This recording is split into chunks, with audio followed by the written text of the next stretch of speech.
हमने लास्ट में ये टॉपिक डिस्कस किया था, विभज्योतक को हमने थोड़ा सा एक ब्रीफली देखा था। मुझे जहाँ तक ध्यान आ रहा है शायद मैंने इसे डिस्कस भी कर लिया था। छोटा है, कोई दिक्कत नहीं है, मैं और बना देता हूँ इसे। तो देखिए ये कल के टॉपिक का पूरा सारांश है, एक बार वापस यहाँ हम उसे रिपीट करेंगे। हमने डिस्कस किया था विभज्योतक, प्राक विभज्योतक, देखें आप, प्राक विभज्योतक, मेरिस्टेम, प्रो मेरिस्टेम हम इसे कह सकते हैं, प्रो मेरिस्टेम। आप याद कीजिए कल मैंने जो हिस्टोजनवाद थ्योरी बताई थी उसमें साफ बताया था कि शीर्ष पर मिलने वाला जो शीर्ष विभज्योतक है उसे हम 3 भागों में बांट सकते हैं हिस्टोजनवाद के आधार पर। एक नाम दिया था मैंने डर्मेटोजन, एक दिया था पेरीब्लेम और एक प्लीरोम। तो हम यहाँ पर इन्हें ऐसे 3 भागों में बांट रहे हैं, ठीक है।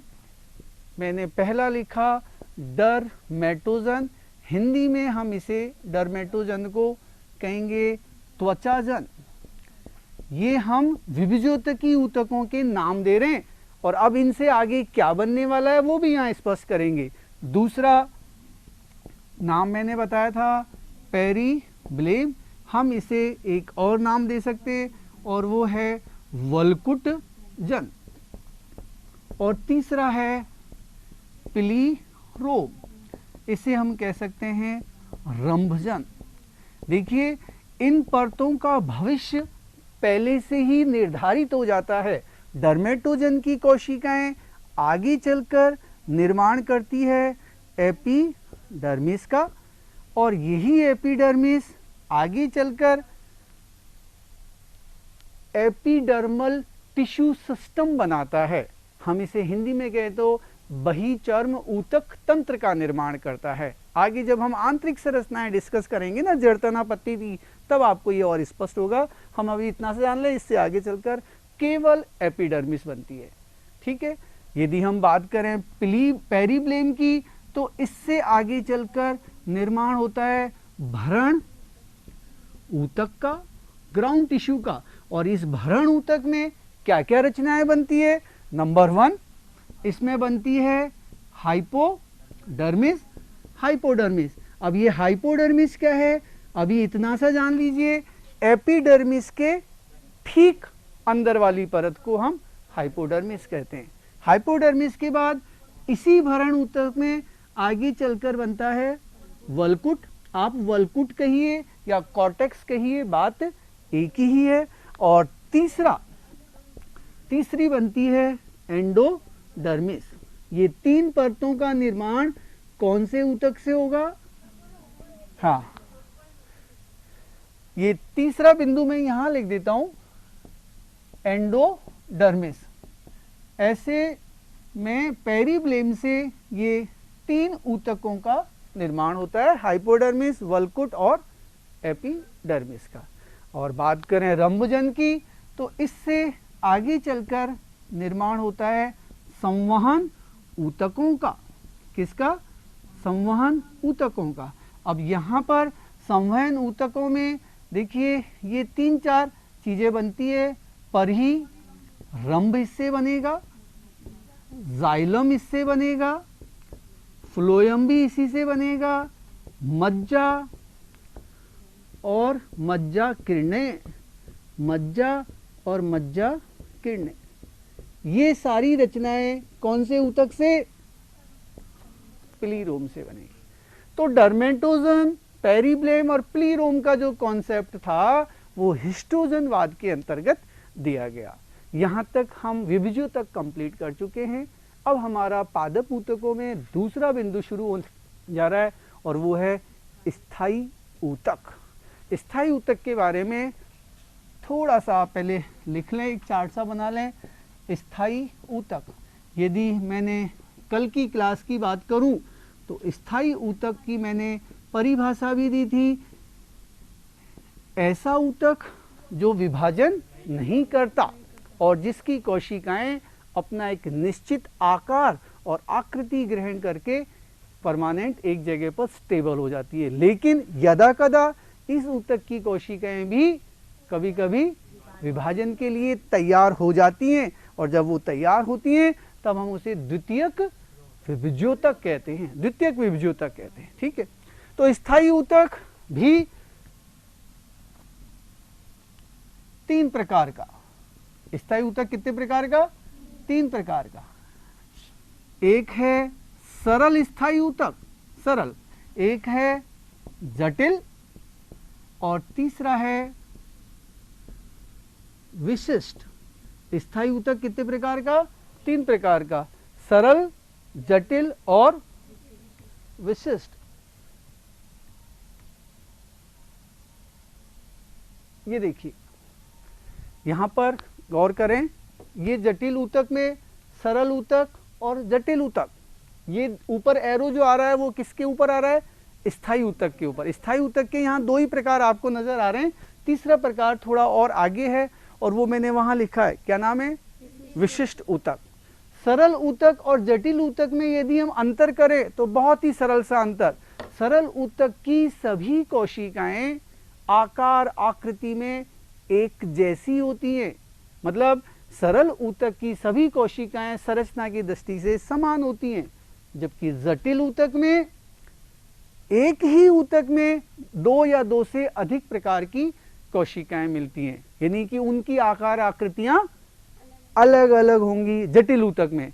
तो 2 प्रकार, वैसे ऊतक की देखो एक परिभाषा यही होती है, समान कार्य और समान संरचना वाली कोशिकाओं का समूह ऊतक होता है, लेकिन जटिल ऊतक पर यह परिभाषा पूरी तरह से लागू नहीं होती। जटिल ऊतक में कोशिकाएं अलग अलग प्रकार की आपस में मिलकर एक समूह बनाती है। सरल ऊतक 3 प्रकार का आप स्लाइड पर देख सकते हैं। पहला मृदुतक, दूसरा स्थूलकोण ऊतक और तीसरा दृढ़ोतक। मृदुतक, स्थूलकोण ऊतक और दृढ़ोतक। ठीक है, एक बहुत ही अच्छी जानकारी, एक पादप शरीर में यदि आपसे प्रश्न किया जाए कि कौन सा ऊतक सबसे अधिक मात्रा में मिलता है, तो आपका उत्तर होगा सरल ऊतक में भी कौन सा? मृदुतक। मैंने तीनों के अंग्रेजी के शब्द भी लिखे हैं और इन्हें भी आप जरूर ध्यान दें, पेरेन्काइमा, कोलेन्काइमा और स्क्लेरेन्काइमा। नजर आ रहा है आपको? तो ये सरल ऊतक के 3 प्रकार, और उधर जटिल ऊतक 2 प्रकार का, एक जाइलम और एक फ्लोएम। तो यहाँ हम जटिल ऊतक के 2 प्रकार, जिनके नाम आप काफी सुनते हुए आए हैं, जाइलम और फ्लोएम। जाइलम को अब देखिए, जाइलम फ्लोएम सही मायने में तो अंग्रेजी के शब्द हैं, लेकिन कितने प्रचलन में आ रहे हैं, आप इन्हीं को बोलते हैं। और इनका हिंदी का नाम क्या है बताइए? जाइलम को हिंदी में दारू बोलते हैं। हाँ, हिंदी में इसका शब्द है दारू। और जो द्वितीयक जाइलम होता है उससे हम काष्ठ बोलते हैं, जो कि लकड़ी कहलाती है। ठीक है, यानी कि हम यदि किसी पेड़ की लकड़ी को यदि हम देखते हैं तो सही मायने में तो वो कौन सा भाग है पौधे का? द्वितीयक जाइलम। जाइलम नहीं, द्वितीयक जाइलम है, और जिसका निर्माण द्वितीयक वृद्धि से होता है। ठीक है, सेकेंडरी ग्रोथ से। आगे डिस्कस करेंगे। तो हम अभी शुरू करने जा रहे हैं सरल ऊतक। हाँ, एक तीसरा ऊतक और उधर कोने में देखिए, विशिष्ट ऊतक। अब इसकी परिभाषा बहुत साधारण सी, इस ऊतक में कोशिकाएं कुछ विशेष रूप से परिवर्धित होकर कुछ विशेष कार्य करने के लिए तैयार हो जाती हैं। इनका कुछ स्पेशली फंक्शन होता है, और ये विशिष्ट ऊतक हर पौधे में नहीं होता। विशिष्ट ऊतक ऐसा ऊतक है जिसकी कोशिकाएं विशेष रूप से, मतलब किसी विशिष्ट कार्य को करने के लिए विकसित होती हैं। और विशिष्ट कार्य क्या है? जैसे फॉर एग्जाम्पल हम बात करें संतरे का, संतरे के छिलके में आप देखिए तेल ग्रंथियां पाई जाती हैं। ठीक है, उनको दबाने पर हमें एक विशिष्ट गंध का एहसास होता है। समझ रहे हैं क्या? ऐसे ही यो मान के चलिए, जैसे सरसों के बीज में तेल मिलता है, सरसों के बीज से तेल मिलता है, तो वहाँ जो तेल निकलता है वो तेल ग्रंथियों से निकलता है। तो यहाँ पर ऐसे ही आंकड़े को देखें, कैलोट्रोपिस को, तो उसको तोड़ने पर जो दूध जैसा पदार्थ बाहर निकलता है वो भी उसे हम लेटेक्स कहते हैं। क्या कहते हैं? लेटेक्स, हिंदी में रबड़ शीर कहते हैं, तो ये लेटेक्स, तेल ग्रंथियां, रेजिन वगैरह, टेनिन वगैरह, ये सब किस भाग का रूपांतरण है? विशिष्ट ऊतक का। लेकिन ये सारी रचनाएं हर पौधे में नहीं मिलती। हर पौधे में यदि स्थायी ऊतक होते हैं तो दो ही प्रकार के होते हैं, सरल और जटिल। ठीक है, ये मत सोचिए कि विभज्योतिकी ऊतक भी यदा कदा पौधों में, विभज्योतिकी ऊतक सभी पौधों में मिलेंगे, क्योंकि यदि विभज्योतिकी ऊतक नहीं होगा तो फिर हम स्थायी ऊतक की तो कल्पना कर ही नहीं सकते। विभज्योतिकी ही आगे चलकर किसमें बदलता है? स्थायी ऊतकों में। लेकिन विशिष्ट ऊतक गिने चुने पौधों में ही पाया जाता है। तो शुरुआत करें हम स्थायी ऊतकों में सरल ऊतकों पर। फ्लोएम को हिंदी में बास्ट कहते हैं। बास्ट नहीं, कास्ट शब्द तो द्वितीयक जाइलम का हिंदी का शब्द है। फ्लोएम को हिंदी में बास्ट कहा जाता है, जाइलम को दारू कहते हैं। अब आप खुद समझ रहे हैं कि शायद अंग्रेजी के शब्द ज्यादा सरल हैं, और वाकई बायोलॉजी में अब वो हिंदी के शब्द हैं। अब आप ऐसे कहेंगे कि उसे दारू क्यों कहते हैं, तो ये कोई प्रश्न नहीं है। देखिए आगे अब हम शुरुआत करें स्थायी ऊतकों पर, और सबसे पहले सरल ऊतक, और सरल ऊतक में भी नंबर 1 कौन सा? मृदुतक। मृदुतक, इसका दूसरा नाम है पेरेन्काइमा। मृदुतक, पेरेन्काइमा। फिलहाल अभी अभी मैंने बताया था ये ऊतक पादप शरीर के अधिकांश भाग का निर्माण करता है। पत्ती में, जड़ में, तने में, सभी में ये प्रचुर मात्रा में पाया जाता है मृदुतक। देखिए इसमें मैंने एक परिभाषा दी है सरल ऊतक की। इस ऊतक की सभी कोशिकाएं समांगी, समांगी जानते हैं, यानी कि आकार आकृति की दृष्टि से बिल्कुल एक जैसी। समांगी को हम एक और नाम भी दे सकते हैं, समव्यासीय तथा समरूप होती हैं। ये 3 प्रकार का है, मृदुतक, स्थूल कोणूतक और दृढ़ूतक। एक चित्र बना रखा है, उस चित्र को आपको और कहीं ज़्यादा स्पष्ट देखना हो तो आप इस ब्लैक बोर्ड पर नज़र डालें और प्रयास करें इसे ऐसा ही बनाने का। मैंने ये गोल गोल अंडाकार कोशिकाओं का एक समूह बनाया है। इस समूह के हर कोशिका के अंदर सेंटर में हम एक स्पष्ट केंद्रक को देख सकते हैं, और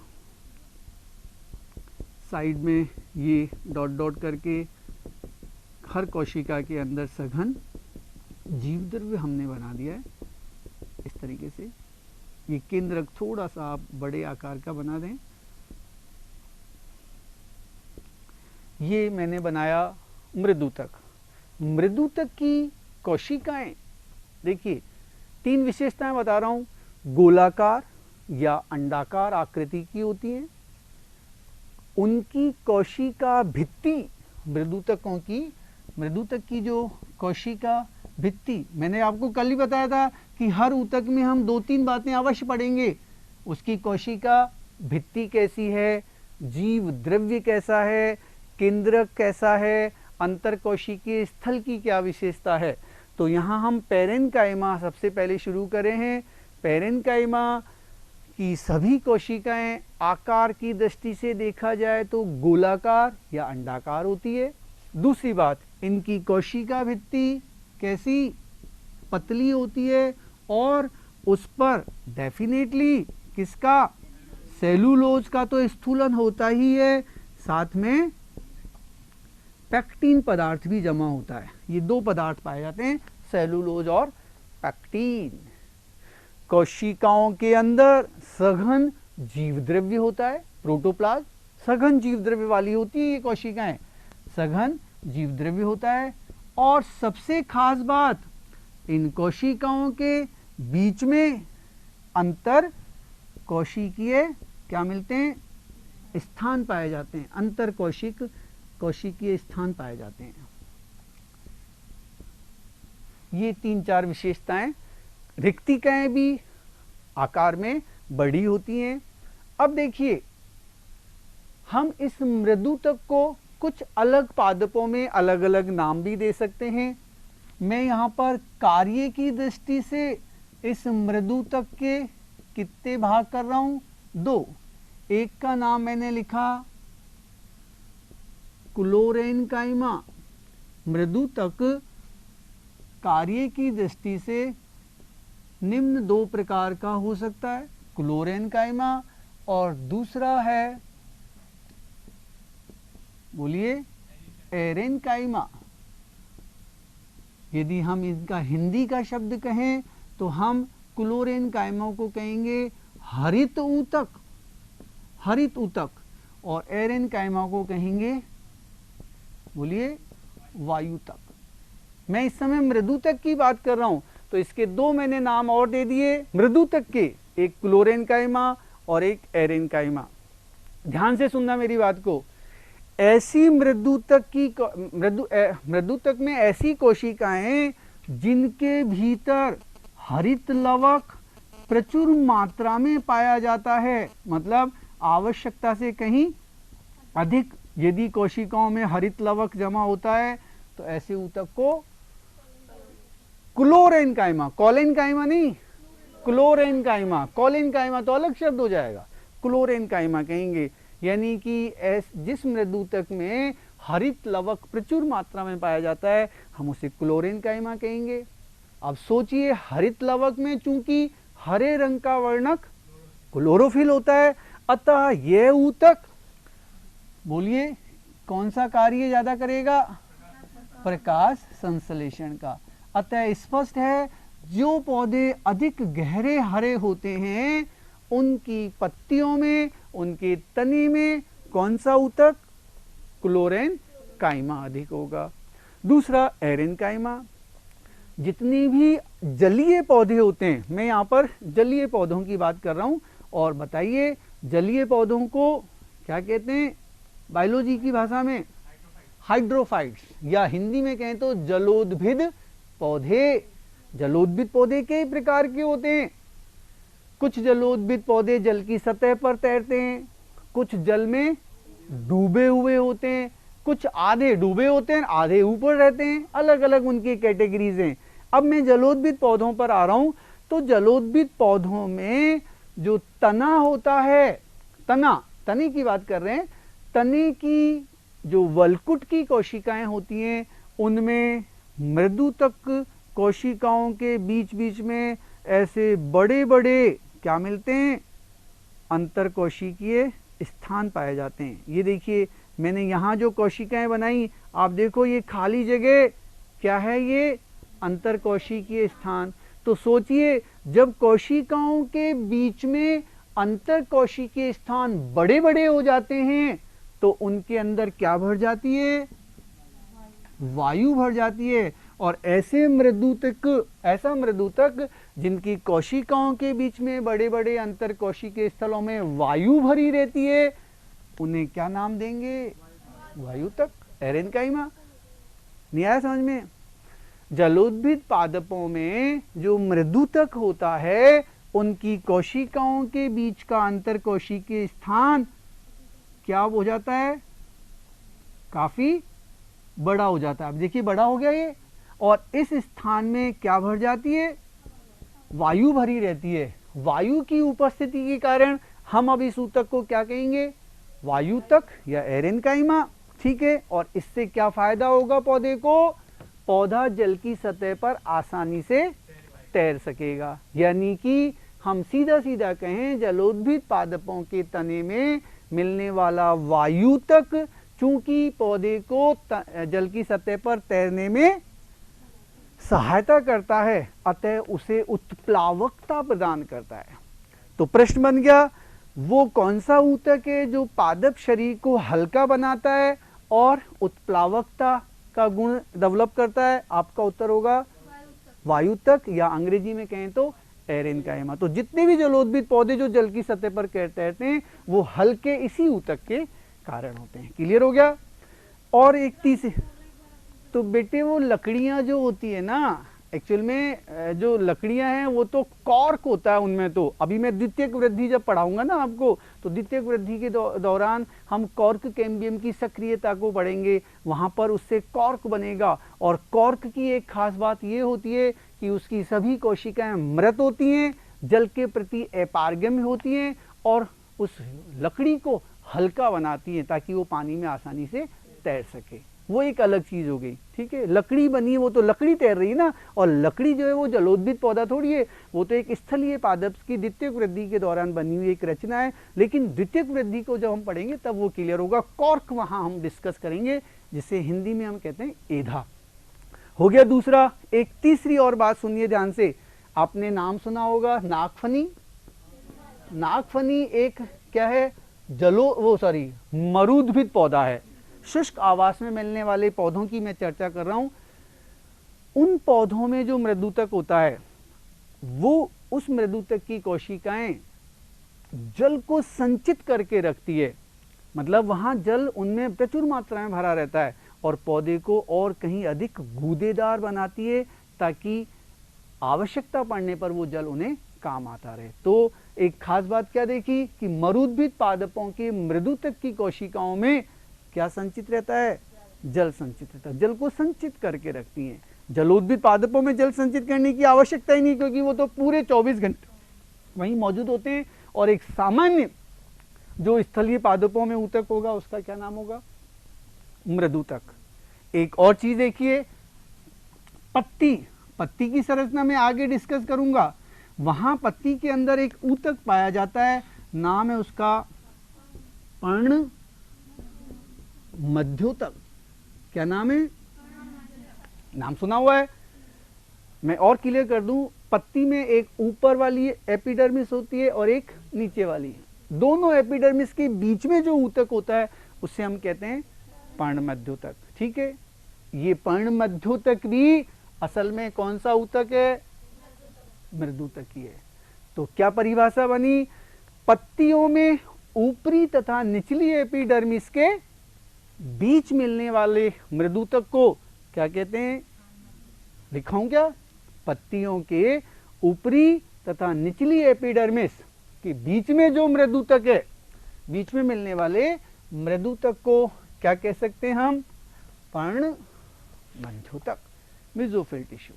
ठीक है, आगे और आएगा ये। आप देखिए इस चित्र में भी यदि थोड़ा सा गौर करें, ये वाला जो चित्र है, ठीक दिख रहा है आपको, ये है कौन सा, मृदुतक। मैंने यहां पर इस स्लाइड पर क्लोरेनकाइमा और एरेनकाइमा के चित्र नहीं दिए, केवल एक साधारण मृदुतक बताया है, जिसमें सघन कोशिका द्रव्य है, केंद्रक है, कोशिका झिल्ली, कोशिका भित्ति, अंतर कोशिका स्थान, बड़ी बड़ी रिक्तिकाएं सब यहाँ मौजूद आप देख सकते हो।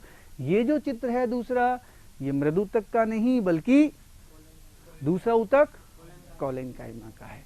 जहां तक कई बार प्रश्न आता है मृदुतक का कार्य क्या है, तो अब देखो, नहीं, मुख्य कार्य है भोज्य पदार्थों को संग्रहित करना, संचित करने का। भोज्य पदार्थ को, भोजन का निर्माण डेफिनेटली कौन सी कोशिकाएं करेंगी, हरित ऊतक वाली। और वो हरित ऊतक प्रकाश संश्लेषण से जो भी भोजन बनाएगा वो कहाँ जाकर संचित होगा, मृदुतक में। तो मृदुतक का कार्य भोज्य पदार्थों का संचय करना है। यहाँ तीनों के कार्यों की तुलना कर लें। मृदुतक का काम भोजन का संचित करना, स्थूल कौर्ण ऊतक का कार्य पौधे को लचकता प्रदान करना, ठीक है, फ्लेक्सिबिलिटी।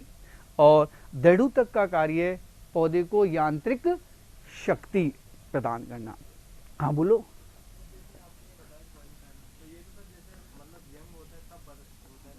कोलेनकाइमा,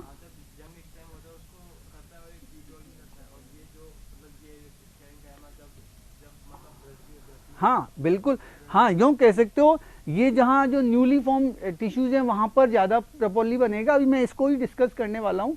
और दृढ़ तक तो पुराने हिस्से में पहुँच जाएगा जहाँ पुराना भाग होगा। हम चर्चा कर रहे हैं दूसरे ऊतक की, मृदु ऊतक के बाद, और वो है कौन सा, बोलिए, स्थूल कोण ऊतक। नाम पर जाइए, बहुत ही सरल सा। देखिए स्थूल, स्थूल शब्द बना है स्थूलन से, स्थूल के बाद कोण और फिर आगे क्या, ऊतक, कोलेनकाइमा। स्थूल कोण ऊतक, कोलेनकाइमा। देखिए मैं यहाँ पर वापस से वही कोशिकाएं पुनः बना रहा हूँ, वही मृदुतक की कोशिकाएं, लेकिन अब की बार इन कोशिकाओं के साथ साथ इनमें थोड़ा सा एक आपको अंतर नजर आएगा। वो अंतर ये स्थूल कौण ऊतक की जो कोशिकाएं होती हैं उनके जो किनारे होते हैं अंतर कोशिकीय स्थानों के पास मिलने वाले किनारे, वो उन पर ये ऐसे इस तरीके से दूसरे पदार्थों का ऐसे डिपोजिशन हो जाता है, जमा हो जाता है। अब यहाँ पर जो कोशिका भित्ति है उन पर या तो क्या मिलेगा, सेलुलोज प्लस पैक्टीन, ये दो पदार्थ तो अवश्य मिलेंगे, साथ में एक तीसरा पदार्थ हेमी सेलुलोज का और डिपोजिशन हो जाता है, जमा हो जाता है। तो ये तीन पदार्थ कहाँ जम जाते हैं, कोशिका की कोशिका भित्ति के किनारों पर। जरा कल्पना करें, जब ये पदार्थ यहाँ इन किनारों के ऊपर कोनों पर जम जाते हैं तो ये जो अंतर कोशिकीय स्थान है ये सारा बंद हो जाता है। तो क्या पॉइंट निकल के आया, पॉइंट ये निकल के आया, स्थूल कौण ऊतक की कोशिकाओं की कोशिका भित्ति पर चूंकि ये पदार्थ कोनों पर किनारों पर जम जाते हैं, अतः अंतर कोशिकीय स्थान खत्म हो जाता है, मिलता नहीं है। तो अतः इन कोशिका इस ऊतक की कोशिका में अंतर कोशिकीय स्थान नहीं पाया जाता। हाँ बोलो क्या, हाँ यदि नहीं होगा तो फिर वो मृदुतक की भांति ही होगा। स्थूलन यदि नहीं होगा इनका तो फिर अंतरकोशिकीय स्थान दिखाई देंगे, फिर हम इसे स्थूल कौण ऊतक थोड़ी कहेंगे। तो ये तो एक तरीके से मृदुतक से ही बना हुआ है स्थूल कौण ऊतक। मृदुतक की कोशिकाओं की कोशिका भित्ति पर यदि ये पदार्थ स्फुलित हो गए और इन्होंने जितना भी अंतरकोशिकीय स्थान उसको डिपोजिट कर दिया, खत्म कर दिया, बंद कर दिया, ब्लॉक कर दिया, तो फिर वो स्थूल कौण हो गया। कौणों पर स्थूलन, नाम से पता लग रहा है इस ऊतक के जो कोशिकाओं के कोने हैं उन पर क्या मिल रहा है, स्थूलन शब्द जानते हो, स्थूलन का मतलब होता है जमा होना, ठीक है, थिकनिंग। और ये थिकनिंग किसकी होती है, बहुत सारे पदार्थ हैं, cellulose, hemicellulose, pectin, lignin, suberin. लेकिन लिग्निन सुबेरिन यहां पर हम नहीं डिस्कस कर रहे, लिग्निन और सुबेरिन भी शब्द आएंगे। अभी तो देखो तीन ही शब्द आए, क्लियर करता हूं, सेलुलोज, पैक्टीन। और एक चीज देखिए, हर पादप कोशिका में सेलुलोज डेफिनेटली होगा कोशिका भित्ति में, और पैक्टीन भी उसके साथ साथ होता है। हेमीसेलुलोज अब कहां बन गया, स्थूल कौण ऊतक में। और अब मैंने दो शब्द अभी अभी और बोले, एक कौन सा नाम लिया, लिग्निन का, और एक सुबेरिन। ये जो दो पदार्थ हैं लिग्निन सुबेरिन, ये भी जमा होते हैं कोशिका भित्ति पर, लेकिन जब इनका जमा हो जाता है तो कोशिका भित्ति कहीं और अधिक कठोर हो जाती है और वो डेड हो जाती है। तो सामान्यतया जो दृढ़ हम तीसरी कोशिकाओं की बात करेंगे ना आगे तीसरे नंबर पर, उनकी कोशिका भित्ति पर ये दो पदार्थ और जमा हो जाते हैं, सुबेरिन और लिग्निन, जिनके जमा होने से कोशिकाएं तो दृढ़ होंगी ही, साथ ही साथ कोशिकाएं मृत भी हो जाती हैं, डेड हो जाती हैं, पदार्थों का आवागमन बंद हो जाता है। ध्यान दीजिए, कोशिकाएं दो तरीके से मृत होती है। पहला कारण, यदि कोशिका का जीव द्रव्य सूख जाता है, प्रोटोप्लाज्म, तो हम कोशिका को मृत मानते हैं, ठीक है। और दूसरा, यदि कोशिका के चारों तरफ जो कोशिका भित्ति है उस पर कुछ ऐसे पदार्थ जम जाएं, सुबेरिन, लिग्निन वगैरह, तो पदार्थों का आवागमन बंद हो जाता है, तो फिर कोशिका की सारी जैविक क्रियाएं खत्म हो जाती है और हम उसे डेड कहते हैं, ठीक है। और डेड कोशिकाएं अभी हम आगे पढ़ेंगे भी, मैंने यहाँ पर एक जटिल ऊतक नाम पढ़ाया था ना, तो जाइलम और फ्लोएम में कुछ कोशिकाएं आएंगी, वो कैसी होंगी, स्वभाव से मृत या डेड होंगी।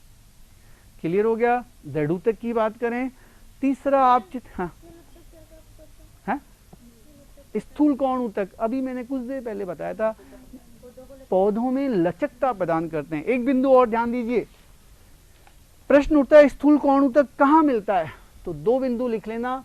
एक तो तने की क्या, हाइपोडर्मिस, तने की जो हाइपोडर्मिस होती है, अब हाइपोडर्मिस नहीं समझ रहे हैं आप, एपिडर्मिस के ठीक नीचे वाली परत को हाइपोड, मैंने कल इसलिए सारे वो बिंदु लिखाए थे, एपिडर्मिस के ठीक नीचे वाली परत हाइपोडर्मिस, और तने की हाइपोडर्मिस किससे बनी होती है, कौन, इस ऊतक से। पहली चीज क्लियर हो गई। दूसरी चीज सुने, एक बीजपत्री पौधों में स्थूल कौण ऊतक नहीं पाया जाता, क्योंकि एक बीजपत्री पौधों के तने में हाइपोडर्मिस होती नहीं है। तो इससे क्या पता लग रहा है कि स्थूल कौण ऊतक, जिसे कोलेनकाइमा कह रहे हैं, या तो हाइपोडर्मिस में मिलता है, हाइपोडर्मिस जो कि केवल द्विबीजपत्री तने में होती है। मेरी बात समझ में आ रही है क्या? वापस से रिपीट कर दूं, द्विबीजपत्री पौधों के तने की हाइपोडर्मिस किस ऊतक की बनी होती है? ठीक है। और कहां मिलेगा? पत्ती। पत्ती में जो संवहन पुल होते हैं, पत्ती के संवहन पुल, उनके चारों तरफ एक आवरण पाया जाता है और हम उसे कहते हैं बंडल शीथ या पूल आच्छद। पूल आच्छद हिंदी में या बंडल शीथ। वहां की कोशिकाएं भी किसकी? मृदुतक की बनी होती है, सॉरी, मृदुतक की बनी होती है। ठीक है, स्थूल कौण ऊतक की। Is it okay? आगे बढ़ूं, अब आ जाइए दृढ़ ऊतक पर। दृढ़ ऊतक के लिए देखिए आगे एक चित्र नजर आएगा आपको दृढ़ ऊतक का। आप देखो मैंने उसका कुछ एक बिंदु भी लिखा है, दिख रहा है आपको। इस ऊतक की कोशिकाएं लंबी पतली तथा दोनों सिरों से नुकीली होती हैं। यानी कि अभी तक तो हम कोशिकाएं कैसी कल्पना करके चल रहे थे? गोल या अंडाकार, लेकिन यहाँ कोशिकाओं की आकृति थोड़ी बदल गई है और बदलने के साथ साथ ये दो प्रकार की हो गई हैं। स्थूल कौण ऊतक, सॉरी दृढ़ ऊतक जो है इसके हमने दो प्रकार कर दिए। एक हमने लिखा दृढ़ तंतु, दृढ़ तंतु, और दूसरा दृढ़ कोशिका। पहली बात तो यहां दोनों में दृढ़ शब्द आ रहा है। दृढ़ शब्द इसलिए आ रहा है क्योंकि इस ऊतक की कोशिकाओं की कोशिका भित्ति पर सुबेरीन और लिग्निन जैसे पदार्थ जमा हो गए हैं, पहली चीज तो। लेकिन यदि आकृति की दृष्टि से देखें तो दृढ़ तंतुओं की कोशिकाएं ऐसी क्या लंबी लंबी आकृति की होती हैं। आप देखिए ये चित्र जो दिख रहा है आपको, ये वाला, ठीक है, दृढ़ तंतु लिखा है। अब दृढ़ तंतु की ये कोशिकाएं दोनों सिरों से नुकीली है, लंबी है, कोशिका भित्ति पर लिग्निन का जमाव है, और खास बात इनकी जगह जगह कोशिका भित्ति पर क्या मिलते हैं? गर्त। एक नया शब्द आ गया, क्या? गर्त। गर्त जानते हैं? गर्त वो स्थान होते हैं कोशिका भित्ति पर होते हैं गर्त। गर्त को हम गड्ढे कह सकते हैं, हिंदी में पिट कह सकते हैं, इंग्लिश में। कोशिका भित्ति पर मिलने वाले वो छिद्र, वो रंध्र, वो गड्ढे जहां पर कोई पदार्थ जमा नहीं होता, उन वहां पर गर्त बन जाते हैं। जैसे ये मान लीजिए मैंने एक दृढ़ तंतु बनाया, ठीक है, और ये इसकी कोशिका भित्ति है, यहाँ पर मैंने एक क्या बना दिया? एक गर्त बना दिया। तो ये इस चीज को इंगित कर रहा है कि यहाँ पर लिग्निन पदार्थ का डिपोजिशन नहीं है, तभी तो ये गड्ढा बना रह गया। तो जहां जहां पर भी गर्त पाए जाते हैं वो स्थान है जहां पर उस पदार्थ का जमाव नहीं हुआ। और ऐसे गर्त आप देखिए न तो मृदुतक में थे और न ही स्थूल कौण ऊतक में। कहां पाए जाते हैं? दृढ़ ऊतक में, स्क्लेरेन्काइमा में। तो एक तो हमने आकृति की दृष्टि से दृढ़ तंतु बना दिए, और कभी कभी इस कोशिका भित्ति पर भी वो पदार्थ इतना अधिक डिपोजिट हो जाता है कि कोशिका भित्ति काफी, बोलिए, मोटी हो जाती है और उनकी जो बीच की गुहा है वो धीरे धीरे सकड़ी हो जाती है। तो हम यूं कह सकते हैं कि इस ऊतक के जो तंतु होते हैं, फाइबर्स होते हैं, उनमें कोशिका की गुहाएं चौड़ी या सकरी? सकरी होती है, क्योंकि कोशिका भित्ति काफी मोटी हो जाती है। ये तो मैंने चलो लंबी कोशिकाओं की बात करी। यदि हम यहाँ की बात करें दृढ़ कोशिकाएं, तो दृढ़ कोशिकाएं आप देखिए यहाँ पर मैंने कोशिकाओं को कुछ इस आकृति में बनाया है। ये कोशिकाएं आप देखिए गोलाकार या अंडाकार न होकर बहुभुजाकार हैं, मतलब हेक्सागोनल शेप में है। कोशिका भित्ति पर काफी अधिक कोशिका पदार्थ इस तरीके से जमा हो जाता है और ये काफी ऐसे मोटी नजर आती है। ये देखिए कोशिका भित्ति पर अंदर और बाहर की तरफ इस तरीके से काफी मोटा थिकनिंग आप देख सकते हैं।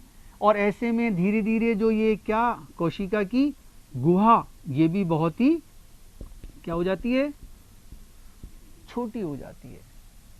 एक खास बात देखिए, दृढ़ की समस्त कोशिकाएं कैसी होती हैं, मृत होती हैं, डेड होती हैं, क्योंकि इनका जीव द्रव्य या प्रोटोप्लाज्म सूख जाता है और सूख जाने से पदार्थों का एक तरीके से आवागमन बंद हो जाता है। तो आप देखिए यहाँ पर यदि गौर करें तो ये दूसरा रूप है जिसको हम क्या कह रहे हैं, दृढ़ कोशिकाएं। आप कोशिका भित्ति पर नजर डालिए, काफी मोटी है और ऐसे में धीरे धीरे कोशिका गुहा काफी छोटी हो गई है। प्राथमिक वॉल पर धीरे धीरे पदार्थों का जमा हो जाने से वो काफी मोटी हो जाती हैं। एक बहुत ही इंटरेस्टिंग पॉइंट दृढ़ कोशिका के लिए कई बार प्रश्न आता है, दृढ़ कोशिकाएं तो कौन से भाग में मिलती हैं और दृढ़ तंतु कौन से भाग में मिलते हैं। तो देखिए जितने भी आप कठोर भित्ति वाले फल होते हैं, जैसे बादाम, बादाम का ऊपर का हार्ड जो कवरिंग होती है बहुत हार्ड होती है, तो उसमें कौन सी कोशिकाएं, दृढ़ कोशिकाएं। आप अमरूद खाते हैं, नाशपाती खाते हैं, उनके अंदर हार्ड पार्ट होता है तो वो दृढ़ कोशिकाओं का बना हुआ है। चीकू के अंदर भी दृढ़ कोशिकाएं मौजूद होती हैं। चाय की पत्ती में दृढ़ कोशिकाएं मिलती हैं, हार्ड होती हैं, बिल्कुल होती हैं। थोड़ा सा दरदरापन सा आता है कोशिकाओं, अब जब आप चीकू को खाते हैं तो हार्ड सा पार्ट आपको फील होता है, ऐसा गौर कीजिएगा, वो दृढ़ कोशिकाओं के कारण है। ऐसा नाशपाती में भी है और ऐसा अमरूद में भी है। नारियल, नारियल की जो आउटर शेल है वो कितनी हार्ड है, दृढ़ कोशिकाओं के कारण। अब दृढ़ तंतु की बात करें तो ये लंबी लंबी कोशिकाएं हैं और दृढ़ तंतुओं का उपयोग रस्सी बनाने में, हेम्प और सन वगैरह जो होते हैं, सूतली वगैरह, इन सब के निर्माण में दृढ़ तंतुओं का उपयोग होता है। दोनों की दोनों डेड हैं, मृत कोशिकाएं हैं। आगे चलें तो ये हमने सरल ऊतक का टाइप पढ़ा। अब देखो यहाँ शायद आपके दिमाग में कंफ्यूजन आ रहा है कि यहाँ पर हम इसको सरल ऊतक तो कह रहे हैं लेकिन दो प्रकार की कोशिकाएं आ गई, एक दृढ़ तंतु और एक, जबकि मैंने क्या कहा था, सरल ऊतक में तो एक ही प्रकार की कोशिकाएं। लेकिन ध्यान दीजिए ये दोनों अलग अलग भागों में स्थित हैं। कहीं पर यदि दृढ़ तंतु हैं तो वो सारे के सारे तंतुओं का अपना एक समूह होगा और कहीं कहीं कोशिकाएं तो वो अपना एक समूह बनाएंगी, तो है तो अलग अलग ही। ऐसे में ये सरल ऊतक का ही एक प्रकार है। कार्य को मैं वापस से रिपीट कर दूं, मृदूतक का कार्य भोजन का संचय करना, स्थूल कोण ऊतक का कार्य लचकता, फ्लेक्सिबिलिटी देना। स्थूल कोण ऊतक हर जगह नहीं है, या तो जैसे हाइपोडर्मिस वाले भाग में या फिर पत्तियों में, संवहन पुलों के चारों ओर है। और दृढ़ ऊतक जो है वो पौधे के पुराने जो भाग होते हैं वहां पर मौजूद है, पौधे को यांत्रिक शक्ति प्रदान करता है। यदि एक बहुत बड़ा वृक्ष बहुत सीधा खड़ा हुआ है तो वो केवल किस ऊतक की बदौलत, दृढ़ ऊतक के कारण। स्क्लेरेन्काइमा जो शक्ति देता है, स्ट्रेंथ देता है, क्यों, क्योंकि उसकी कोशिका भित्ति काफी मोटी होती है। अब हम आते हैं स्थायी ऊतकों में दूसरे पर, और वो है जटिल ऊतक। जटिल ऊतक जिसमें हम बहुत ही दो जाने पहचाने से नाम जाइलम और फ्लोएम को डिस्कस करेंगे। जटिल ऊतक ये आप लिखें जरूर। पहला जाइलम, जाइलम जटिल ऊतक में 4 प्रकार की कोशिकाएं। नंबर 1 वाही निकाएं, वाही निकाएं, वाही निकाएं। नंबर 2 पर वाहिकाएं, मिलते जुलते से नाम है, अंतर बताता हूं वो भी मैं, वाहिकाएं। नंबर 3 पर जाइलम मृदूतक, जाइलम मृदूतक। और नंबर 4 पर जाइलम तंतु। कई किताबें इस चौथे नाम को जाइलम दृढ़ ऊतक भी लिखती हैं, जाइलम दृढ़ ऊतक। ये मैंने 4 नाम दिए जाइलम के। ऐसे ही इधर हम लिखें दूसरा जटिल ऊतक फ्लोएम। फ्लोएम में भी 4 नाम आप जरूर लिखें। नंबर 1 पर देखिए, आप इन दोनों के ये नाम भी लिखें, इन्हें हम ट्रेथीड्स कहते हैं।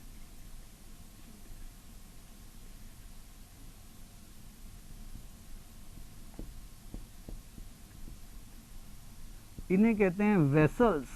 ये इंग्लिश के नाम है, ये थोड़ा सा एक बार ध्यान रख लें। इधर देखिए चालनी नलिका, सीव ट्यूब, चालनी नलिकाएं या चालनी नलिका, सीव ट्यूब्स। नंबर 2 पर सहकोशिका। सहकोशिका का एक और भी नाम है सहचर कोशिका। सहचर भी लिख सकते हैं। सखी कोशिकाएं भी कई किताबें इसका लिखती हैं नाम, सखी कोशिकाएं, सहचर कोशिकाएं, कंपेनियन सेल। नंबर 3 पर फ्लोएम। फ्लोएम मृदुतक या फ्लोएम पेरेन्काइमा। और नंबर 4 पर फ्लोएम तंतु।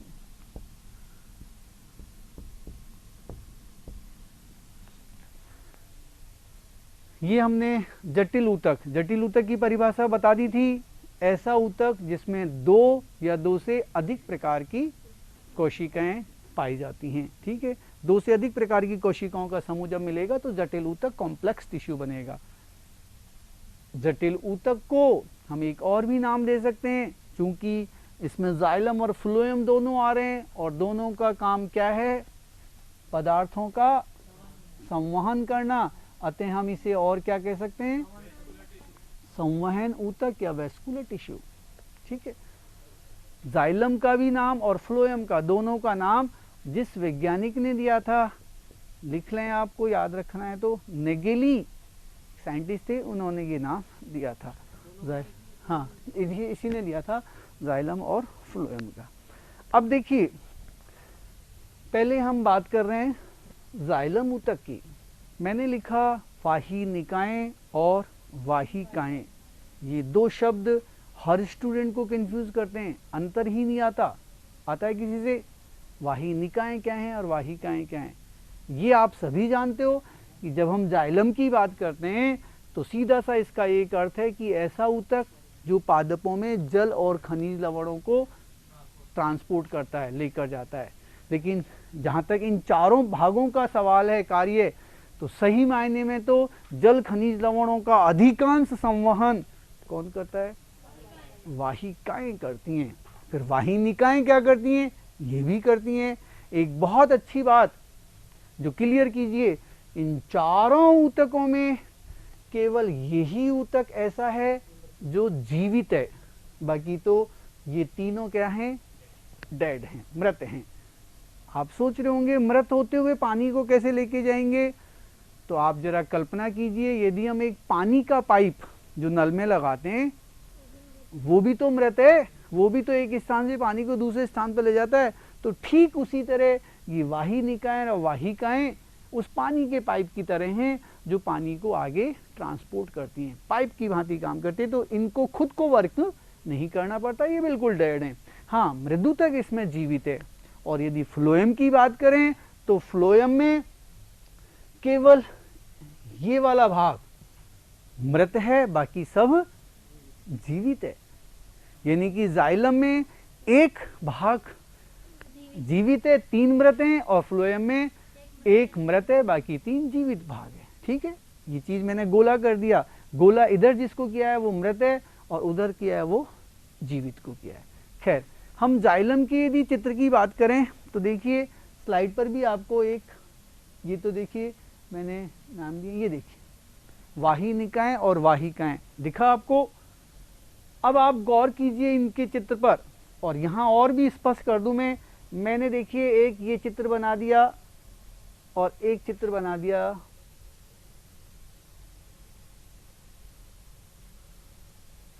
इसे मैंने नाम दिया वाहिनिका और इसे कहा वाहिका। शायद कुछ अंतर आपको चित्र के आधार पर नजर आ रहा होगा। अंतर देखिए, केवल दो ही अंतर बहुत क्लियर कर देता हूं। वाहिनिकाएं किनारों से नुकीली होती हैं, जबकि वाहिकाएं किनारे से नुकीली लेकिन गोल भी होती हैं। मतलब एक तरीके से एक सिरा यदि नुकीला है तो दूसरा सिरा गोल भी हो सकता है। क्यों? क्योंकि जब वाहिकाएं एक दूसरे से ऐसे जुड़ती चली जाती हैं तो इनके बीच का जो ये भाग है ये डिसॉल्व हो जाता है और ऐसे में ये भाग गोल दिखाई देता है।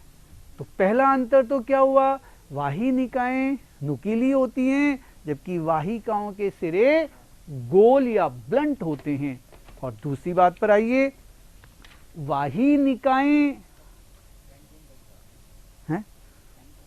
वाहिनिकाओं की भीतरी गुहा सक्रिय होती है, वाहिकाओं की चौड़ी होती है। क्यों होती होगी जरा सोचिए।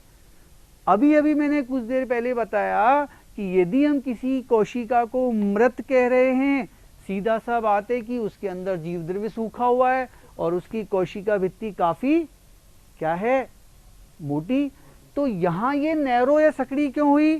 क्योंकि वाहिनिकाओं की भित्ति पर लिग्निन पदार्थ बहुत अधिक मिलता है, इससे उनकी गुहा सकड़ी हो जाती है और वाहिकाओं पर ये लिग्निन पदार्थ तुलनात्मक रूप से कम जमा होता है, अतः ये क्या रहती है, चौड़ी रहती है।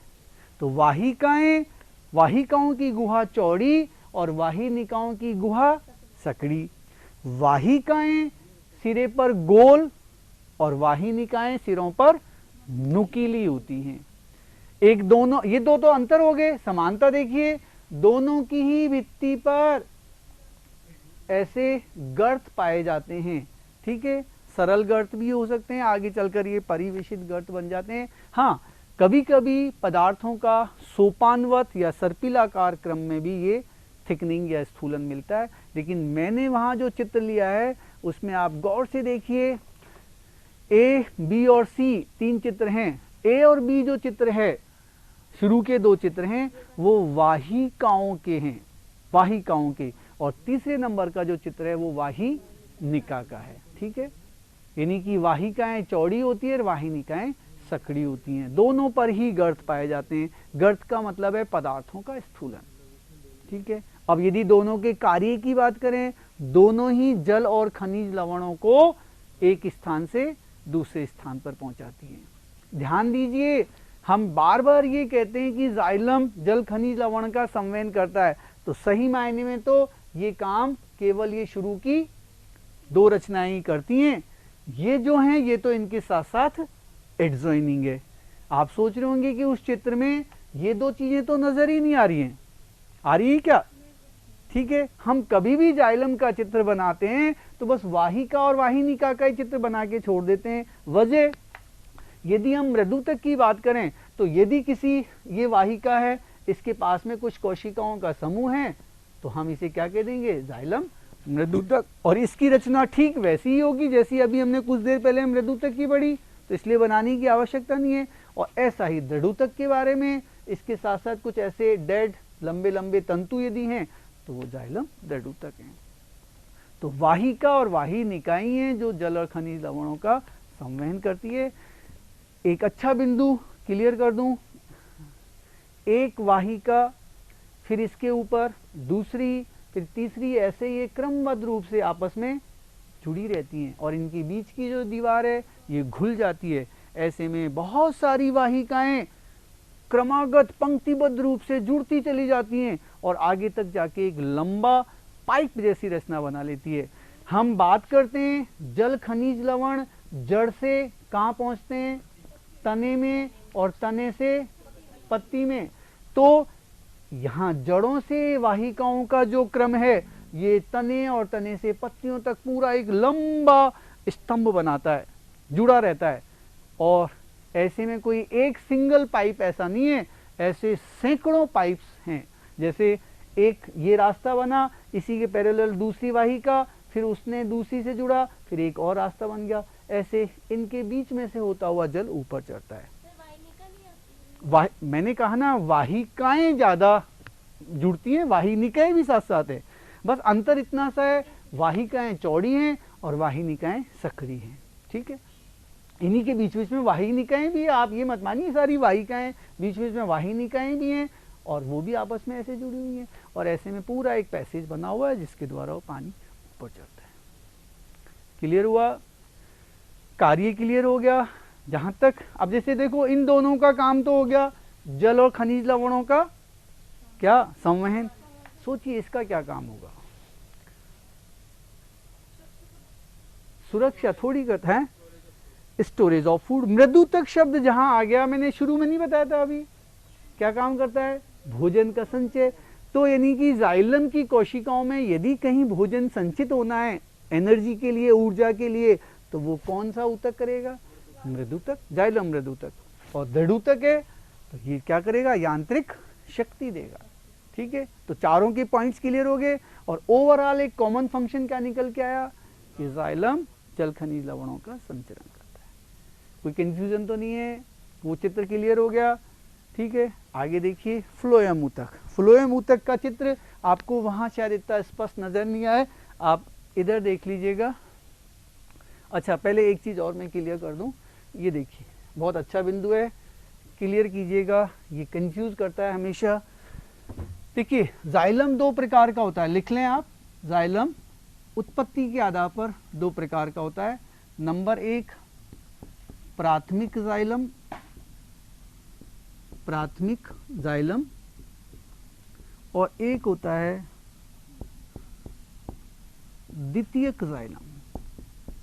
प्राथमिक जाइलम और द्वितीयक जाइलम, प्राइमरी जाइलम और सेकेंडरी जाइलम। ध्यान दीजिए, ये वो जाइलम है जो प्लीरोम से बना है। प्लीरोम बढ़ाया था ना मैंने, तो मतलब प्लीरोम एक प्रकार का विभज्योतक है, तो प्लीरोम से जस्ट बाद में जो जाइलम विकसित हुआ वो तो प्राथमिक जाइलम। ये जाइलम हर पादप में नहीं बनता, ये केवल बनता है द्विबीजपत्री पौधों में। ठीक है, द्वितीयक वृद्धि के दौरान। अब द्वितीयक वृद्धि अभी आप समझेंगे नहीं, द्वितीयक वृद्धि में तना या जड़ किसमें वृद्धि करता है? मोटाई में, तो तब जाकर ये बनेगा। तो हम तो अभी बात केवल इसकी कर रहे हैं, किसकी? प्राथमिक जाइलम की। अब प्राथमिक जाइलम भी फिर दो प्रकार का होता है। नंबर एक प्रोटोजाइलम और मेटाजाइलम। प्राथमिक जाइलम के दो प्रकार, प्रोटोजाइलम और मेटाजाइलम।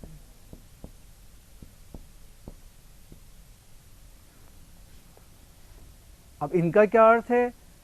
मैंने अभी भी कहा कि शुरू मतलब प्लीरोम से जो जाइलम बना वो प्राथमिक जाइलम। ठीक है, और प्राथमिक जाइलम प्रोटोजाइलम और मेटाजाइलम में हमने वो कर दिया। वहां कुछ वो आ रहा है, स्किन आ रही है, उसको चेंज कर। देखिए प्रोटोजाइलम वो प्राथमिक जाइलम है जो शुरू में बनता है, मतलब प्रारंभिक जाइलम जो शुरू में बनने वाला जाइलम है, जो सबसे पहले बनेगा वो प्रोटोजाइलम होगा, और बाद में जो बनेगा वो मेटाजाइलम होगा। जरा कल्पना करें, जैसे मान लीजिए ये प्रोटोजाइलम बना शुरू में, और बाद में धीरे धीरे बड़ा होकर ये ऐसे साइज का हो गया, फिर कोई और दूसरा बना, वो भी धीरे बड़ा होकर ऐसे साइज में हो गया। ठीक है, तो शुरू में जो जाइलम बनेगा डेफिनेटली वो आकार की दृष्टि से छोटा होगा। क्यों होगा? क्योंकि उसकी वाहिकाएं और वाहिनिकाएं कैसी होंगी? छोटी। ठीक है, तो शुरू में बनने वाले जाइलम को प्रोटोजाइलम, और धीरे धीरे यही प्रोटोजाइलम जब आगे बढ़ता है तो आकार में बड़ा हो जाता है, उसे मेटाजाइलम। तो आप तो इतना सा मान लीजिए, प्रोटोजाइलम छोटे आकार का होता है, मेटाजाइलम बड़े आकार का होता है। चित्र में जो हम कौशिकीय चित्र बनाएंगे उसमें प्रोटोजाइलम को कैसे दर्शाएंगे आप देखिए।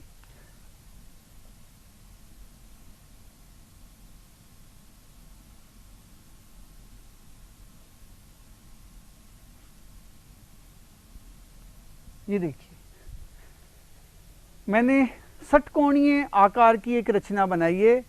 आप सोच रहे होंगे कि जाइलम को तो हम इस तरीके से बनाते हैं, लंबी लंबी वाहिकाओं के रूप में, फिर ये ऐसी आकृति क्यों बनी?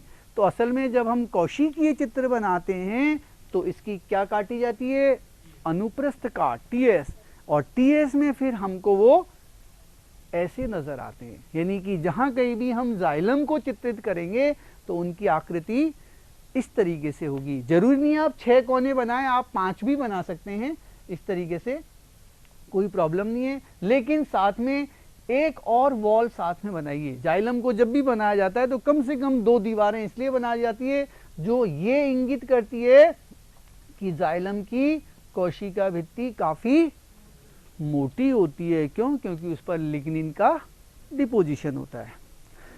ये मैंने बनाया छोटे आकार का और ये बनाया बड़े आकार का। सीधा सा अर्थ है, ये प्रोटोजाइलम और ये मेटाजाइलम। ठीक है, ये शुरू में बना इसलिए आकार में छोटा, यही जब बाद में बड़ा हो गया तो हम इसे मेटाजाइलम कहने लगे।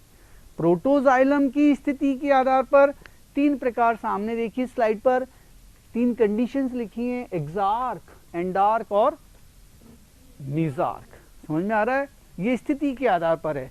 वो आप ऐसे समझ सकते हैं जैसे एक काल्पनिक चित्र बना रहा हूं, जरा विचार करना। ये मैंने मान लीजिए एक सर्कल बनाया और ये क्या है, एपिडर्मिस, मतलब उस तने या जड़ की सबसे बाहरी लेयर होगी एपिडर्मिस। मैंने इसके अंदर ये एक और लेयर बना दी, इसे मैंने नाम दे दिया एंडोडर्मिस। ठीक है क्या? एपिडर्मिस और एंडोडर्मिस के बीच का भाग कॉर्टेक्स। ठीक है, और ये आप जान सकते हैं बिल्कुल सेंटर में क्या, मज्जा। क्लियर है? अब देखिए हम जाइलम की, प्रोटोजाइलम की स्थिति देख रहे हैं। यदि प्रोटोजाइलम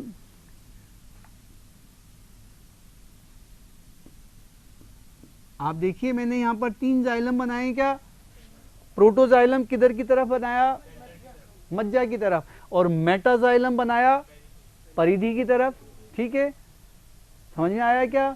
तो मैं यहां पर एक शब्द लिख रहा हूं, शब्द पर गौर कीजिएगा, अंतः आदि दारू, अंतः आदि दारू, और मैंने इसे अंग्रेजी में लिखा एंडार्क। ठीक है, एंडार्क शब्द से आपको अर्थ नहीं लगेगा, मेरे शब्द पर गौर करें, इधर बोर्ड पे देखें।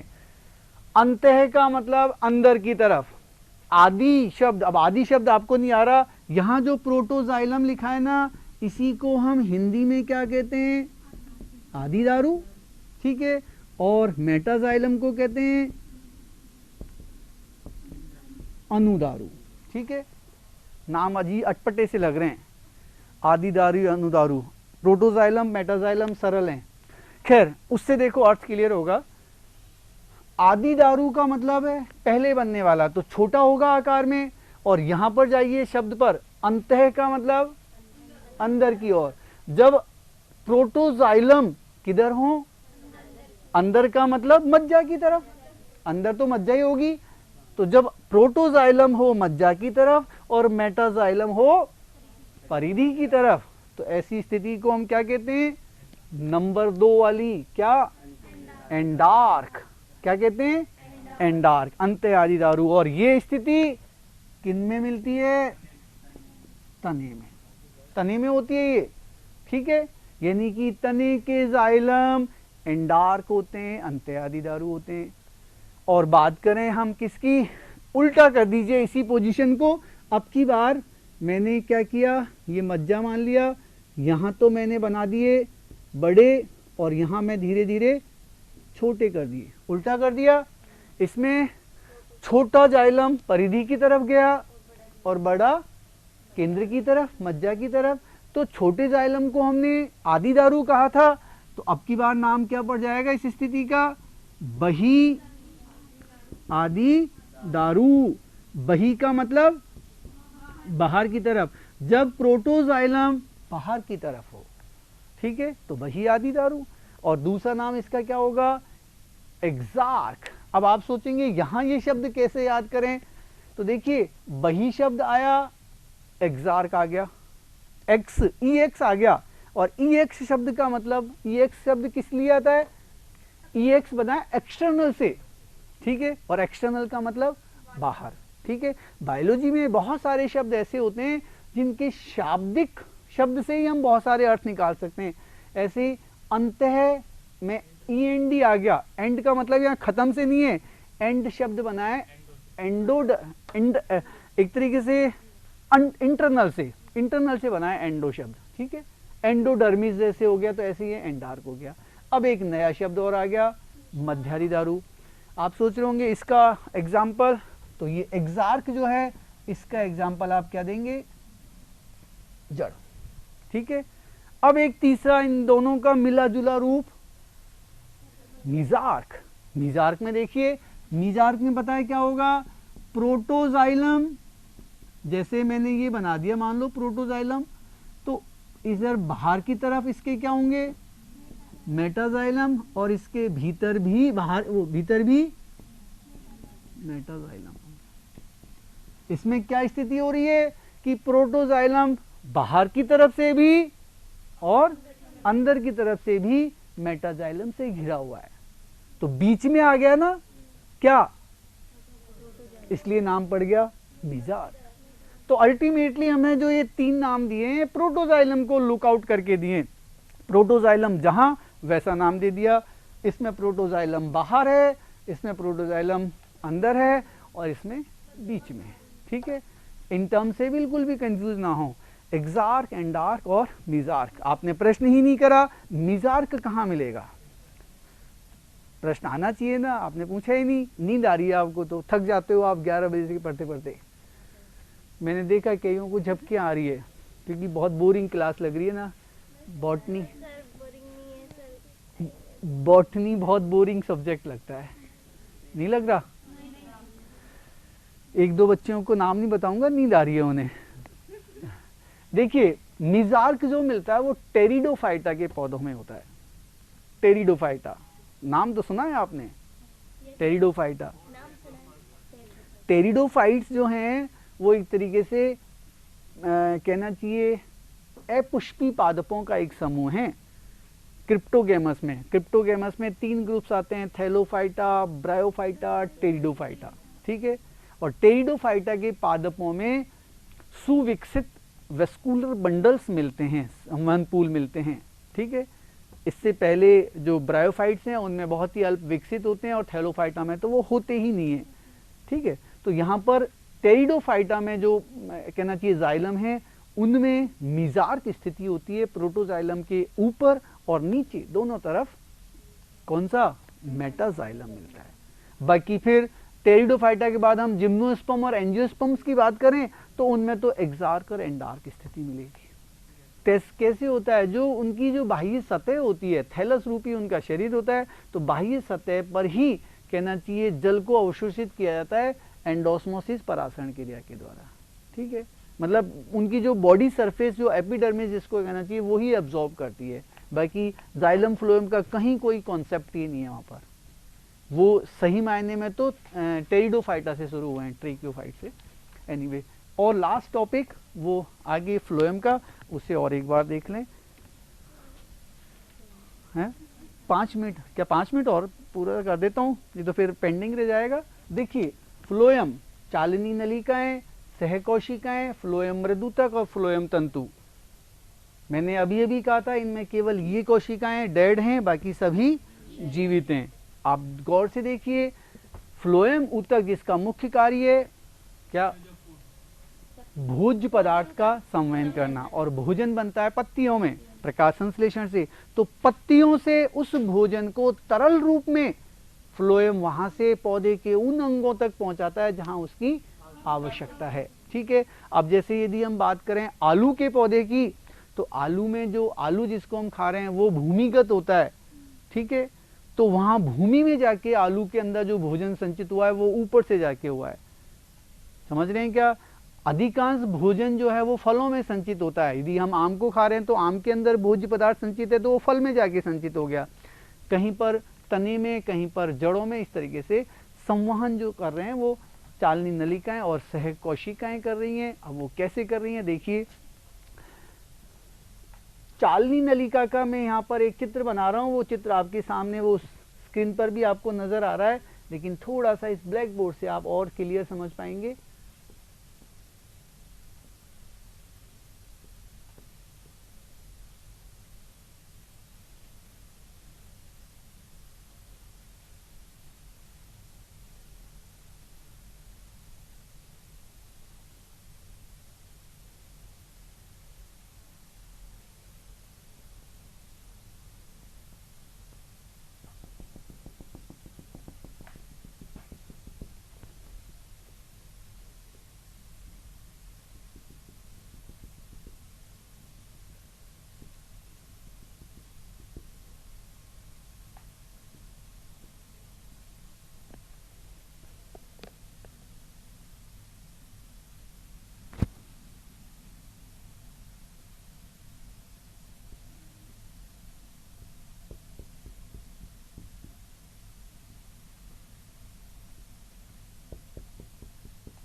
चालनी नलिका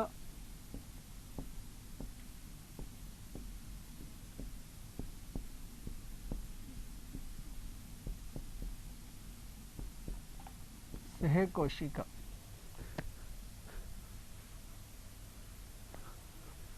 चित्र को गौर कीजिए, यहाँ पर मैंने इधर साइड में जाइल फ्लोएम क्या मृदुतक भी बनाया है, ठीक है। अब मृदुतक और तंतु तो ये तो वही जनरल चीज होगी, हमें इन दो पर ही विशेष ध्यान देना है। जैसे गौर कीजिए एक बार, सुन लें एक बार मुझे। जैसे यहाँ फ्लोएम में नलिकाओं को हमने वाहिनिकाएं वाहिकाएं कहा था, ठीक उसी से मिलती जुलती रचना यहाँ पर फ्लोएम में है, उन्हें हम चालनी नलिका और सह कोशिका कह रहे हैं। एक खास बिंदु पर आइए, फ्लोएम की चालनी नलिकाओं में जो कि लंबी लंबी नलियों के रूप में होती हैं, एक दूसरे से वही वाहिकाओं की तरह जुड़ी रहती हैं, उनमें केंद्रक नहीं पाया जाता, केंद्रक विहीन होती है। प्रश्न बन गया बहुत अच्छा सा, किसी ऐसे कोशिका का नाम बताएं जिसमें केंद्रक नहीं होता पादप शरीर में, तो आपका उत्तर होगा चालनी नलिका। दूसरी बात, हर चालनी नलिका के ऊपर एक पट्टी पाई जाती है, ठीक है। पूरी पूरी आप देखिए एक चौकोर प्लेट सी ओवल शेप में पट्टी मिलती है, हम इसे कहते हैं चालनी पट्टी या सीव प्लेट कहते हैं। और ठीक है उसी तरह होती है जैसे कि हम किसी कहना चाहिए छलनी होती है, आटा जिससे छाना जाता है, उसमें जैसे छिद्र होते हैं, ठीक उसी तरह से इसमें ढेर सारे यहाँ पर ऐसे छोटे छोटे छिद्र होते हैं, और हम इन छिद्रों को चालनी छिद्र कह सकते हैं। चालनी छिद्र छिद्र हैं, तो इनसे साफ पता लग रहा है कि कोई भी पदार्थ जब इस कोशिका से आगे बढ़ेगा तो इन छिद्रों के माध्यम से दूसरी कोशिका में ट्रांसफर हो जाएगा। तो ये छिद्र ही हैं जो तरल भोज्य पदार्थ को एक नली से दूसरी नली में भेजते हैं। लेकिन सोचिए, आपने खूब पढ़ा ये कि कोशिका में केंद्रक ही होता है जो कोशिका की समस्त उपापचयी क्रियाओं को कंट्रोल करता है, इसमें तो केंद्रक है ही नहीं। फिर क्रियाएं कैसे संचालित होती हैं? तो इस काम को करने के लिए इन्हीं नलिकाओं के एडजॉइनिंग सह कोशिकाएं होती हैं, अंडाकार आकृति की, उसमें स्पष्ट केंद्रक, सभी कोशिकांग, सघन जीव द्रव है। तो चालनी नलिका की समस्त क्रियाओं का कंट्रोल कौन कर रहा है? सह कोशिका। चालनी नलिका केंद्रक विहीन है, लेकिन अच्छे बिंदु पर और जाइए, चालनी नलिका में जीव द्रव्य जरूर है, बड़ी सारी रिक्तिका है मध्य भाग में, लेकिन जीव द्रव्य परिधि की तरफ होता है, सेंटर में नहीं होता। आप देखो मैंने डॉट डॉट साइड में लगाए, यानी कि ये जगह बिल्कुल क्या है? खाली पड़ी हुई रिक्तिका है ये वाली जगह। नीचे फिर प्लेट है, इसमें भी वही छिद्र होंगे, और ये फिर नीचे दूसरे से जुड़े हुए होंगे। एक चीज गौर कीजिए, चालनी नलिका और सह कोशिका के बीच में आप देख रहे हैं ये छोटे छोटे से छिद्र, ये इनके बीच में जो दीवार है उनको कनेक्ट कर रहे हैं, यानी कि पदार्थ यहाँ से यहाँ पर आपस में आदान प्रदान भी हो रहे हैं, तभी तो कंट्रोल होगा। ठीक है, एक बहुत अच्छा बिंदु बता रहा हूं, जिम्नोस्पर्म, आप चाहे इसे नोट कर लेना, जिम्नोस्पर्म और टेरिडोफाइटा। टेरिडोफाइटा शब्द अभी हमने कुछ देर पहले लिखा था, टेरिडोफाइटा, जिम्नोस्पर्म और टेरिडोफाइटा। इन दो पौधों में जिम्नोस्पर्म और टेरिडोफाइटा में के जाइलम में तो वाहिकाएं और फ्लोएम में सह कोशिकाओं का अभाव होता है, नहीं पाई जाती। रिपीट कर रहा हूं सेंटेंस को, जिम्नोस्पर्म और टेरिडोफाइटा दो पौधे ऐसे हैं जिनके जाइलम में तो वाहिकाओं का और फ्लोएम में सह कोशिकाओं का अभाव होता है, नहीं पाई जाती। यानी कि इससे क्या पता लग रहा है कि जिम्नोस्पर्म और टेरिडोफाइटा का जो जाइलम होगा वो केवल तीन चीजों से बना हुआ है, वाहिनिकाएं, जाइलम मृदुतक और तंतु, क्योंकि उनमें क्या नहीं है, और जिम्नोस्पर्म टेरिडोफाइटा में और क्या नहीं है, बाकी ये तीन चीजें हैं। ये बिंदु बहुत याद रखने का है। ठीक है, तो इससे कंफ्यूज ना हो, याद रखें। और एक बात, जैसे मैंने वहाँ प्रोटोजाइलम मेटाजाइलम नाम दिए, ऐसे हम यहाँ पर भी दे सकते हैं। जो पास में मृदुता की कोशिकाएं वो कंट्रोल कर लेंगी, ठीक है। हाँ, एक बिंदु और ध्यान दें, कभी कभी ये चालनी छिद्र बंद हो जाते हैं, ठीक है। जब वृद्धि काल नहीं होता पौधे में, निष्क्रियता आ जाती है, तो इन पर एक कार्बोहाइड्रेट होता है वो जमा हो जाता है, जिसे कैलस कहते हैं। क्या कहते हैं? कैलस। तो कैलस का जब जमा हो जाता है तो तरल भोज्य पदार्थों के संवहन की गति धीमी पड़ जाती है, लेकिन जैसे ही वृद्धि काल आता है वो कैलस पिघल जाता है और वापस से संवहन की गति तेज हो जाती है। तो चालनी छिद्र किस पदार्थ से बंद हो जाते हैं? कैलस के जमा होने से। और एक लास्ट बिंदु, जैसे प्रोटोजाइलम नाम दिया, ऐसे हम क्या कह सकते हैं? प्रोटोफ्लोएम, प्रोटोफ्लोएम भी कह सकते हैं। प्रोटोफ्लोएम वो ऊतक है जो पहले बना, और मेटाफ्लोएम वो ऊतक है जो बाद में बनता है। तो बाद में बनने वाले फ्लोएम को मेटाफ्लोएम और पहले बनने वाले को प्रोटोफ्लोएम। लेकिन यहाँ वो स्थिति नहीं है कि प्रोटोफ्लोएम की ऊपर स्थिति के आधार पर एंडार्क एक्सार्क वाला कॉन्सेप्ट यहाँ नहीं। कल इसी में हम आगे, कल की क्लास में टिश्यू सिस्टम पर आ जाएंगे। हमने प्लांट टिश्यू कंप्लीट कर लिया है, अब हम ऊतक तंत्र पढ़ेंगे, यानी कि वो जड़ तना पत्ती की जो इंटरनल स्ट्रक्चर होती है ना, उसको पढ़ने से पहले उसका एक बेस बनाएंगे कि उनकी इंटरनल स्ट्रक्चर को समझनी है, तो पहले वो बेस क्या है, ठीक है, उसके बाद हम इंटरनल स्ट्रक्चर समझेंगे।